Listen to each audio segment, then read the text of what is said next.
Hello everybody, I'm Renzo Mox, and welcome to another mock review. Instead of doing a regular Bionicle mock, we're going to be reviewing a mock for my series Bio-Rama. This is Royce. Now Royce doesn't actually have another name, it was going to be Royce the Deceiver, but I don't really like that, so yeah. Short story, he doesn't have a name now, it's just Royce. So let's get right into taking a look at this guy. Okay, so first things first, Royce is obviously a character I made for my Bionicle series, Bio-Rama. He is a fictional character. He is not actually a character who has a super complex backstory or anything like that. Or he's not a Toa, he's not a brother of Umarak or anything. He's just basically a guy.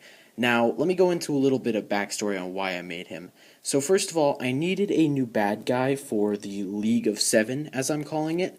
And I needed to start making some members. And originally this guy was supposed to be the comic relief. His name was supposed to be Joe Scorpio. Yeah, it's very dumb. That's why you kind of have this scorpion look to him.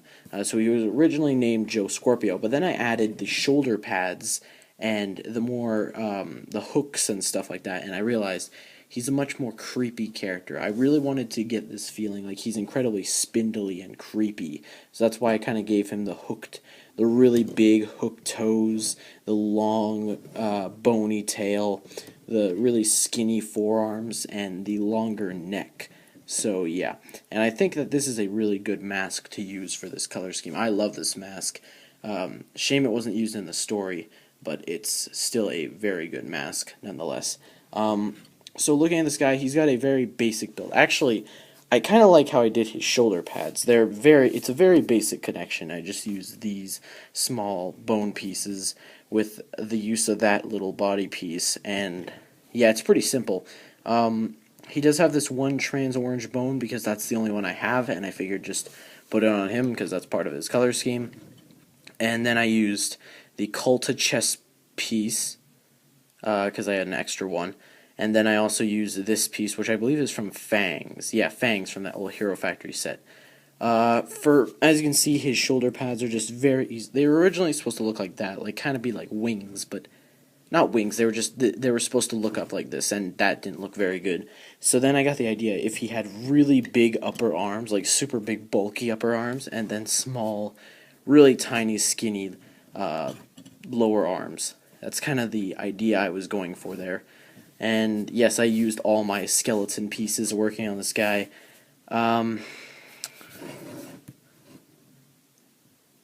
Sorry, there's about 9 of them. I had to, yeah, I'm really bad at counting. Really bad at math and stuff. But anyways, I had to count that. There are like 9 of these pieces on here, and it's absolutely crazy.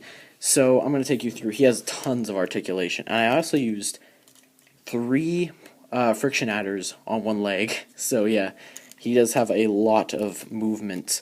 The feet are meant to be really big and kind of clawed. It's supposed to look like a bird leg almost. I think I enjoy that look. Like, I really like the hooked toe look for him. He looks very... Like, if I wasn't using him for Bio-Rama, he'd be a type of Rahi almost in my... He'd be a type of creature in Chronicles of Akodo. As you can see, the tail has tons of movement, absolutely insane amounts of movement. You can bring his tail all the way around, you can bring his tail up, you can bring his tail down, you can fold his tail in a little bit. Oh yeah, you can bring it like that to kind of keep it in, and then you can spring it out. So it's a very effective use. I wish I added some friction adders to that because I want him to almost like sit. Oh yeah, see, I want him to like sit down on his tail, but that would require a lot of new friction adders, and I don't have any currently available.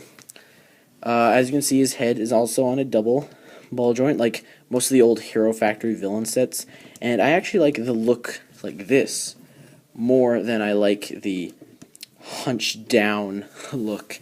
I think the hunched down look just kind of looks silly. Kind of looks like everything in this area is bulky, but when I bring the neck up, it almost looks kind of creepy, like it's part of the skinny aesthetic. For weapon, I just gave him the basic black Brutaka blade. at least one of them, and then he has a scroll shield on the other side, which is a very useful weapon. So honestly, aside from him having a blue eye stalk, he actually had a longer one, but I had to switch it out because I was running out of parts. Aside from that, that's really it for Royce. So I'm going to go bring in a size comparison, and then I will close off the video. So here are the two next to each other, and as you can see, Royce is obviously not as tall as Umarak the Hunter, but this just kind of gives you a scale of how different they are. Umarak is kind of bulky, or not bulky, but he's got like bulk to him. He's definitely a full being with like skin and bones, whereas this guy's just a complete mess. He's not even like, he almost seems more skeletal than the actual skeleton sets, which is weird. Honestly, this guy would make a good good add to the skull bunch. But yeah, just a little size comparison. I wanted to kind of show both Umarak masks beside each other and just kind of get a comparison here between the two of the League of Seven members. So overall, I think I like this guy more as an action figure rather than a League of Seven member. I think he's an incredibly fun figure to just play around with. That's why I really haven't taken him apart or really modified him in the slightest, aside from giving him weapons, because I just love the guy's design so much. I know it's pretty simple, but it's just fun. Like, he's such a fun-looking character, at least in my opinion, and he's just fun to play around with and articulate. And his character in general is a very timid sort of scientist. He doesn't really ask questions. He keeps everything to himself, and he's kind of punished for it in different ways. But yeah, this is just one of the characters that makes up the great League of Seven, and there will be more reviews coming out on more of these members. You can expect a review of the Wanderer, a review of Tommy, a bunch of reviews coming soon, so you guys can look out for that. But until that time, sorry about that. Thank you all very much for watching. I appreciate it, and remember, Bio-Rama the movie is in the works, so get hyped for that, I guess, if you want to.